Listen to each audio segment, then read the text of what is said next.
Hello दोस्तों, मैं आपका दोस्त सुमित आप सबके लिए लेकर आ चुका हूँ NCERT solution of class 10th exercise number 12.2 और अब हम इसका क्वेश्चन नंबर 8 कंसीडर करने जा रहे हैं। इससे पहले हम 7 क्वेश्चंस को सॉल्व कर चुके हैं। अगर आपने वो वीडियोज़ नहीं देखे हैं तो आप उनको चैनल की प्लेलिस्ट में जाकर चेक कर सकते हैं। आपको सीखने के लिए, समझने के लिए बहुत आसानी होगी।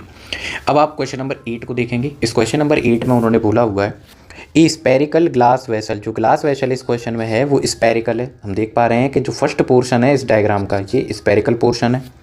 हैज सिलेंड्रिकल नेक, इसकी जो नेक है वो सिलेंड्रिकल है, जिसको मैंने पोर्शन 2 या फिर पार्ट 2 के नाम से क्या किया, सेव कर दिया। आगे बोलते हैं कि इसका जो डायमीटर है ये 2 सेंटीमीटर है। डायमीटर गिवन है, डायमीटर से हम रेडियस फाइंड कर सकते हैं। The diameter of the spherical part is 8.5 centimetre. इसका जो डायमीटर है वो स्पेरिकल पोर्शन का वो 8.5 सेंटीमीटर है, जैसा कि मैंने मार्क करा अभी। By measuring the amount of water it holds, a child finds its volume 345 centimetre cube. इसके अंदर जो वाटर था उसके वॉल्यूम को एक बच्चे ने मेजर करा। मेजर करने के बाद उन्होंने बताया अपने पेरेंट्स को या किसी को भी बताया 345 सेंटीमीटर क्यूब इसमें क्या है, वॉल्यूम है या वाटर इसके अंदर क्या हो सकता है, होल्ड हो सकता है, भरा जा सकता है।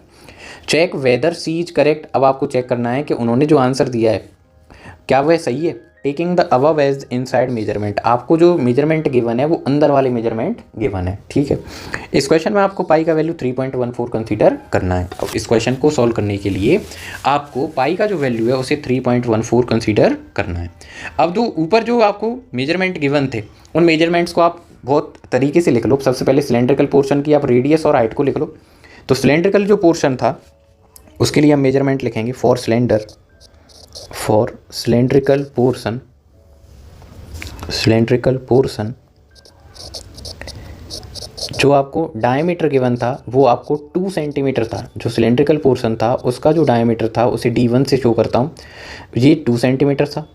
डायमीटर किसी भी क्वेश्चन को सॉल्व करने में यूजफुल नहीं होता डायरेक्टली, उससे हम सबसे पहले क्या फाइंड कर लेते हैं, रेडियस, और उसे फाइंड करने के लिए हम डायमीटर की वैल्यू को 2 से क्या करते हैं, डिवाइड। तो हमारा जो रेडियस आएगा इस क्वेश्चन के लिए वो आ जाएगा 1 सेंटीमीटर।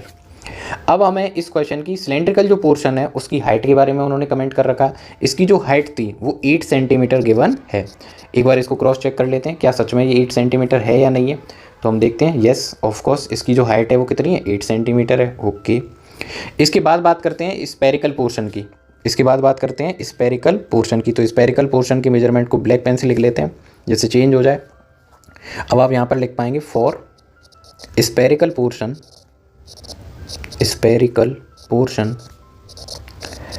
द रेडियस इज, जो स्पेरिकल पोर्शन है उसकी रेडियस, अब देखो उसके लिए भी आपको डायमीटर वर्ड ही दिया था और डायमीटर कितना गिवन था, 8.5 सेंटीमीटर।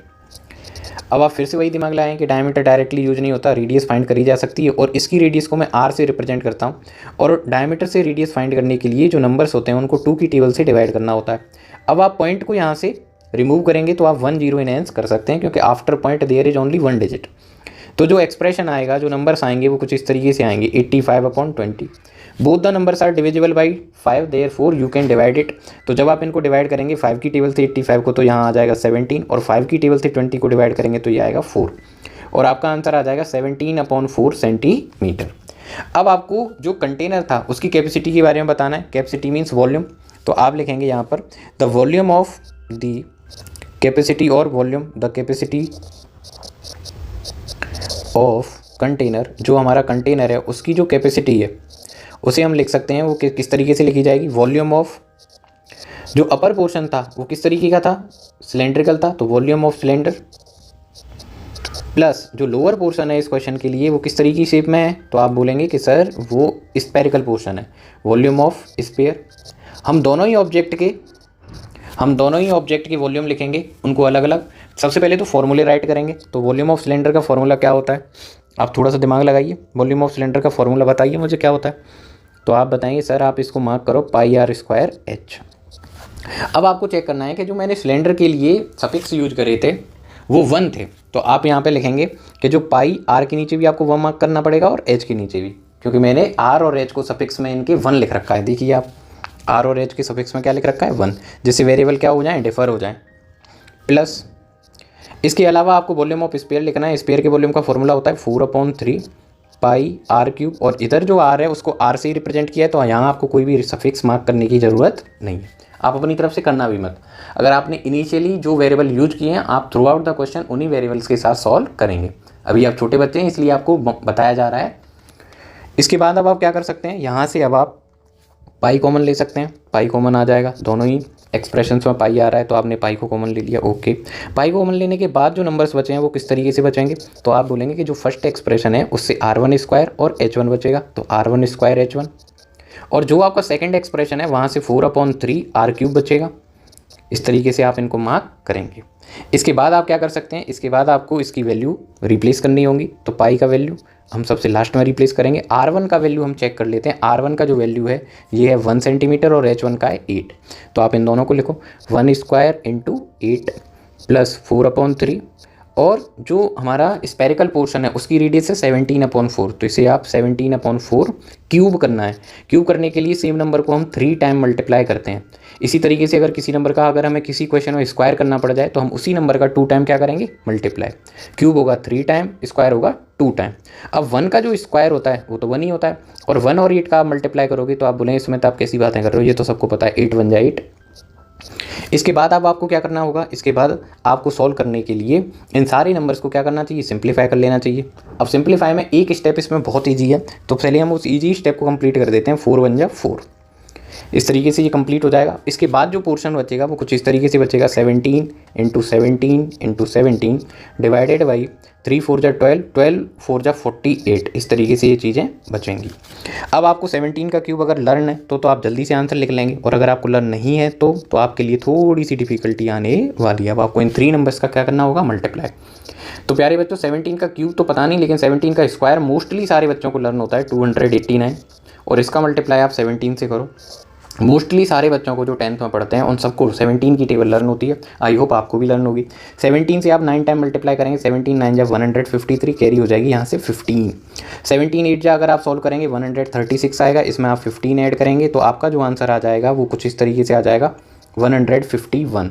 यहाँ से कैरी फिर से क्या हो जाएगी, 15 हो जाएगी। उसके बाद आप 17 का मल्टीप्लाई 2 से करेंगे, 17 2 जा 34, इसमें आप 15 ऐड करेंगे तो ये आपका आंसर दे देगा 49।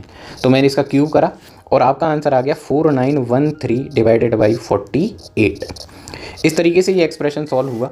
इसके बाद अब आपको क्या करना होगा, इसका एलसीएम सॉल्व करना होगा। तो आप 48 का मल्टीप्लाई आप 8 से करेंगे, 48 का मल्टीप्लाई आप 8 से करेंगे तो आपका जो आंसर आएगा 8 8 जा 64, कैरी 6 हो जाएगी, 8 4 जा 32, आप इसमें ऐड करेंगे तो ये हो जाएगा 38।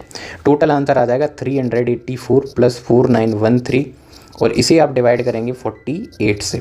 इस तरीके से ये चीज़ें आ जाएंगी। अब थोड़ा सा अब आपको यहाँ से सॉल्व करने के लिए इसको पहले प्लस करना है, फिर इसको डिवाइड करना है। अभी कैलकुलेशन करने से ये पेपर थोड़ा सा गंदा हो गया है, इसको सही कर लेते हैं। तो थोड़ा सा इसके लिए क्लीनिंग करने के लिए इसको मैं यहाँ से डिलीट कर देता हूँ। इसके बाद फिर मैं आपको आगे मदद करूँगा।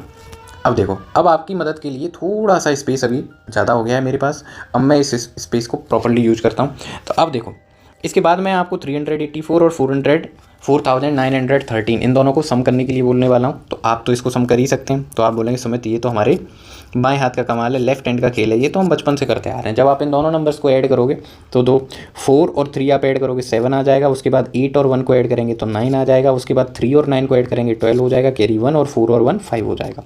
इस तरीके से चीज़ें आ जाएंगी आपके लिए, और आप इस नंबर को डिवाइड करेंगे 48 से। अभी एक छोटा सा टास्क बचा हुआ है।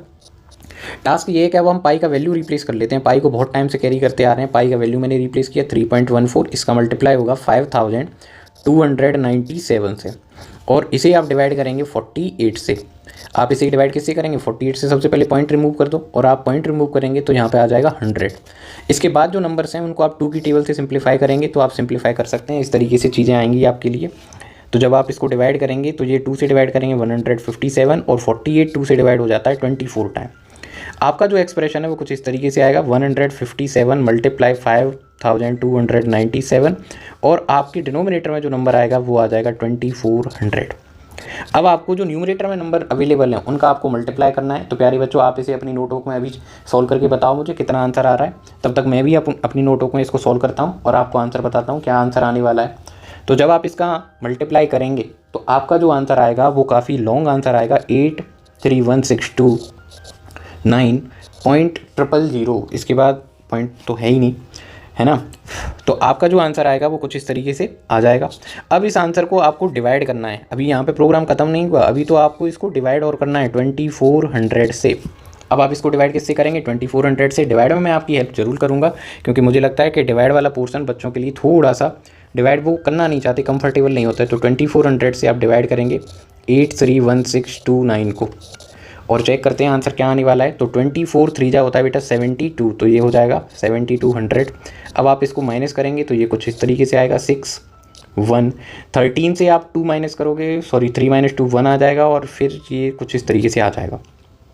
फिर आप नेक्स्ट नंबर को ब्रिंग डाउन करेंगे, और आप इसमें 24 की टेबल को 4 टाइम यूज कर सकते हो, तो 9600 आप इतनी बार इसको डिवाइड कर सकते हो। इसके बाद जब आप इसको सब्ट्रैक्ट करेंगे then you will get this way. 11 - 6 करोगे तो आपका 5 आ जाएगा, 10 - 9 करोगे 1 आ जाएगा। नेक्स्ट नंबर आप ब्रिंग डाउन करेंगे तो ये 9 आ जाएगा। इसके बाद जब आप इसको डिवाइड करेंगे तो 24 6 जा होता है 144, तो आप इसको 6 टाइम डिवाइड कर सकते हो 144, और 00 आप प्लेस कर सकते हो। फिर इसके बाद जब आप माइनस करेंगे तो जो एक्सप्रेशन है वो कुछ इस तरीके से आपके लिए आएंगे। 6 - 4 करेंगे आप तो 2 आ जाएगा, और ये 1। अब ये जो रिमाइंडर है ये तो हमारे डिवाइजर से छोटा है, तो हम पॉइंट मार्क करेंगे और 0 प्लेस कर लेंगे, और इसके बाद जो डिवाइड होगा वो 5 टाइम डिवाइड हो पाएगा, तो 12,000 टाइम। और इस तरीके से आपका जो आंसर है वो 290 पॉइंट लगा हुआ है, तो आप 10 इनहेंस कर सकते हैं। अब आपने देखा कि जो नंबर है ये कभी एंड तो होने वाला है नहीं, क्योंकि इसके डिनोमिनेटर के फैक्टर्स में 3 आएगा। दैट मीन्स मेरा जो आंसर है वो आ रहा है 346.51 सेंटीमीटर क्यूब। इस क्वेश्चन में जो बच्ची थी उसने जो आंसर दिया था वो आंसर क्या था, 345 सेंटीमीटर क्यूब। दैट मीन्स उन्होंने जो आंसर दिया था वो आंसर करेक्ट नहीं है, उनका आंसर रॉन्ग है। तो आप आंसर राइटिंग में क्या लिख सकते हैं कि उनका जो आंसर है ना वो सही नहीं है, तो आप उसकी आंसर राइटिंग में इस तरीके की चीज़ें लिखेंगे। हैंस HENCE हैंस, जो क्वेश्चन में जो चीज़ें हैं उनका आंसर सही नहीं है, तो आप उसमें आप आंसर राइट कर सकते हैं hence. Sister's answer is wrong, hence sister's answer is wrong. जो क्वेश्चन में सिस्टर हैं उनका जो आंसर है वो रॉन्ग है, hence sister's answer is wrong और इनकरेक्ट, है ना। So improve it for next time, so improve it for next time. आगे आप किसी को आंसर बताओ तो सही बताना, improve it for next time. इस तरीके से ये क्वेश्चन आपका कंप्लीट होता है ना। आई होप आपको ये एक्सप्लेनेशन अच्छे से समझ में आएगी और आप इन चीज़ों को सीख पाएंगे। अगर आपको इन वीडियो से पढ़ने सीखने समझने में मदद मिलती है तो आप इन्हें अपने दोस्तों के साथ शेयर करें, चैनल को सब्सक्राइब करवाने में मदद करें। Thank you so much.